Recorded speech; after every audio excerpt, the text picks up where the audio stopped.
আসসালামু আলাইকুম রহমতুল্লাহি ওয়া বারাকাতুহু। সুপ্রিয় দর্শক, আপনারা অবশ্যই জানেন আজকে দিরায় একটি মর্মান্তিক দুর্ঘটনা ঘটেছে।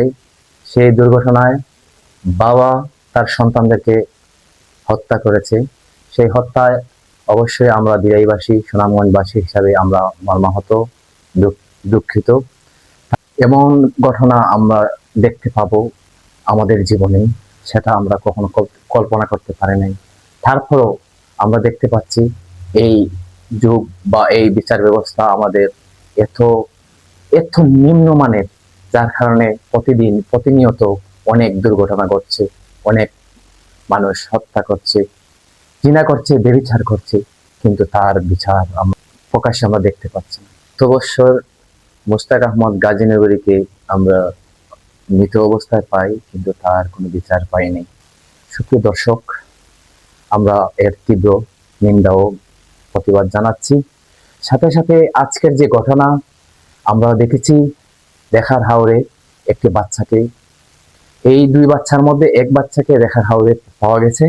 সেখান থেকে এই বাচ্চাদেরকে ওঠানোর জন্য বা দেখার পর মানুষ যখন গিয়ে দেখলো যে এই বাচ্চার লাশ দেখা যাচ্ছে, তখন মানুষ এক দুর্গন্ধর জন্য এবং মানুষ মানে পরিচয়হীন এক শিশু দেখে তখন তারা পুলিশের হাতে তাদের হস্তান্তর করার জন্য তারা ফোন করে, যোগাযোগ করে। তখন পুলিশ, সুনামগঞ্জ সদর পুলিশ সেখানে উপস্থিত হয়।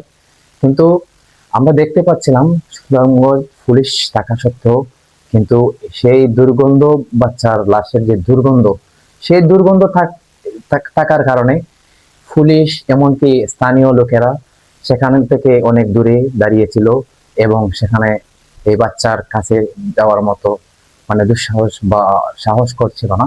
কিন্তু তখনই আমরা দেখতে পাচ্ছিলাম আমাদের সুনামগঞ্জের লক্ষণশ্রী ইউনিয়নের সম্ভাব্য চেয়ারম্যান পদপ্রার্থী, তারুণ্যের অহংকার, তরুণ সমাজের আইডল মুফতি আব্দুল মালিক তোহা ভাইয়ের নেতৃত্বে ছাত্র এবং শিক্ষকরা সেখানে উপস্থিত ছিলেন। এমনকি সেই শিশুর লাশকে তার ছাত্ররা তার নির্দেশে সেই বাচ্চাকে নিজের হাতে সেই পলিথিনের মধ্যে উঠায়।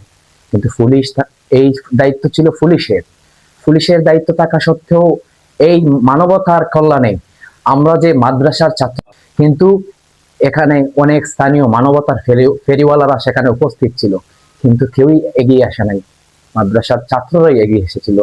তাই আমি মনে করি মাদ্রাসার ছাত্রদেরকে নিয়ে অনেক সময় অনেক কথাবার্তা বা অনেক সময় প্রতিপন্ন করা হয়, কিন্তু আপনারা দেখুন, আপনারা জানুন যে মাদ্রাসার ছাত্র শিক্ষক কতটা মানবতার কল্যাণে সব দিকে এগিয়ে আছে। তাই আমি বলবো, আমরা মানবতার কাজে সবসময় এগিয়ে থাকব এবং আমরা শুধু এই ক্রেডিট আমরা অনলাইনে দেখতে পাচ্ছি, এই ক্রেডিটটা পুলিশের দিকে দেওয়া হচ্ছে। কিন্তু আজকে যদি এই লক্ষণশ্রী ইউনিয়নের সম্ভাব্য চেয়ারম্যান পদপ্রার্থী এবং তার ছাত্রদেরকে নিয়ে না যেতেন, তাহলে হয়তো লাশটাকে আনা হতো, কিন্তু কেউ কাছে গিয়ে বা বিরক্তির সাথে আনা হতো। কিন্তু এই যে ছাত্ররা কত সুন্দরভাবে সে পলিথিনের মধ্যে ঢুকিয়েছে, আমরা সেই ভাইকে আমরা সাধুবাদ জানাই, ধন্যবাদ জানাই। আমরা সবাই সবসময় মানবতার কল্যাণে এগিয়ে আসবো। সবাইকে ধন্যবাদ। আসসালামু আলাইকুম রহমতুল্লাহ।